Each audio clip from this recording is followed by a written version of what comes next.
সম্ভবত নির্বাচন, সবার মধ্যে তো ফেব্রুয়ারির প্রথমার্ধে নির্বাচন নিয়ে সবাই আগ্রহ করে অপেক্ষা করছে এবং নির্বাচনী প্রক্রিয়া এটা নিয়ে দীর্ঘ আলোচনা হয়েছে এবং ওরা ইউরোপিয়ান ইউনিয়ন থেকে ওনাদের অবজারভার পাঠাবেন।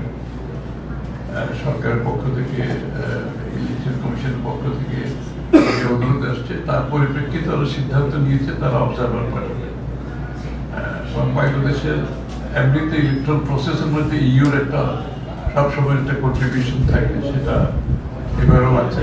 তারা আগ্রহ করে অপেক্ষা করছে ইলেকশনটা সুষ্ঠুভাবে সম্পাদন যাতে হয় এবং ইলেকশন প্রসেসের মধ্যে যাতে স্বচ্ছতা থাকে, গ্রহণযোগ্যতা থাকে, তারা আশা করছে সেটা হবে।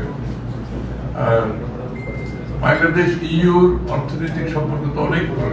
আজকে আমাদের বাংলাদেশের রেডিমেড গার্মেন্টস যে জায়গায় এসছে সেটা কিন্তু ইউর এই যে market access, duty free market অ্যাক্সেসের কারণে এসছে, সেটা তারা অব্যাহত রাখতে চায় এবং আগামী দিনে তারা চায় বাংলাদেশ ইউ রিলেশনশিপে আমাদের ব্যবসা যাতে অব্যাহত থাকে এবং বাংলাদেশের মধ্যে গণতন্ত্রকে প্রাতিষ্ঠানিক রূপ দেওয়ার ব্যাপারে যে সংসদ থেকে শুরু করে, তারপরে সরকার গভর্নেন্স থেকে শুরু করে, জুডিশিয়ারি থেকে শুরু করে সবকিছুর উপরে যে একটা স্বাধীনভাবে তারা যাতে সবাই যাতে কাজ করতে পারে, সাংবাদিকরা সবাই, যে স্বাধীনতা মুক্ত পরিবেশ ডেমোক্রেসিকে সত্যিকার অর্থে একটা প্রাতিষ্ঠানিক রূপ দেওয়ার জন্য তাদের সহযোগিতা অব্যাহত থাকবে।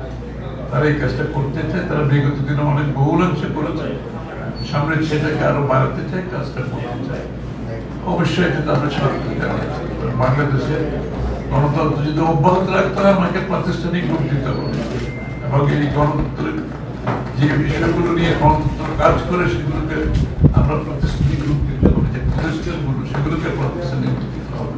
গণতান্ত্রিক কালচারটা, সংস্কৃতিটা আমরা ফিরিয়ে আনতে হবে।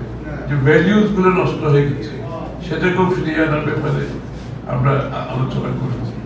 কারণ গণতন্ত্র তো বিভিন্ন সিস্টেমের সাথে কাজ করে, গণতন্ত্র মানুষের মুক্ত চিন্তার সাথে কাজ করে, গণতন্ত্র প্রতিষ্ঠানগুলো স্বাধীনভাবে পরিচালনার মাধ্যমে কাজ করে, সেই বিষয়গুলো আমরা আলোচনা করছি।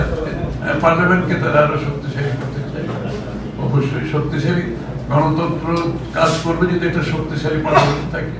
সেই জন্য তারা পার্লামেন্টকে শক্তিশালী করার জন্য, পার্লামেন্টের কার্যক্রমকে আরো বেশি অধিকতর কার্যকর করার জন্য যে কাজগুলো তারা সেখানে সহযোগিতা করতে চায়। কথা হচ্ছে সবশেষ সবাই তো চাচ্ছে একটা স্বচ্ছ গ্রহণযোগ্য নির্বাচন, নিশ্চয়ই সেটা তো আলোচনা হয়েছে এবং দিনের শেষে আমাদের আরপিও গুলো যেগুলো আছে এগুলো যেগুলো বিতর্কিত বিগত আমাদের ছিল, এগুলো তো পরিবর্তন হচ্ছে, এটা চলছে।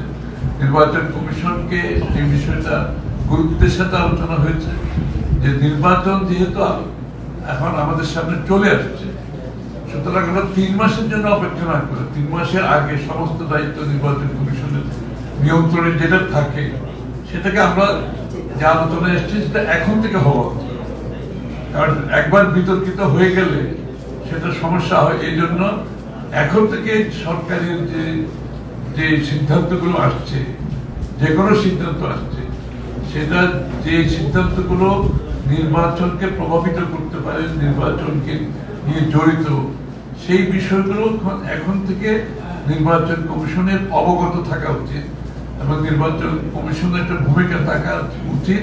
এই বিষয়টা আলোচনা বাংলাদেশে কি হবে সেটা বাংলাদেশের জনগণের কাছে নিয়ে যেতে হবে, সোজা কথা। আমি এটা নিয়ে আর কোন রাজনৈতিক দলকে কোন দেশের মানুষ দায়িত্ব দেয় নাই কোনটা হবে কোনটা হবে না। আমি জনগণের কাছে যান, আপনার যদি কোনো ম্যান্ডেট নেওয়ার থাকে আগামী নির্বাচনে অংশগ্রহণ করেন, জনগণের কাছে যান, জনগণ সিদ্ধান্ত দেবে।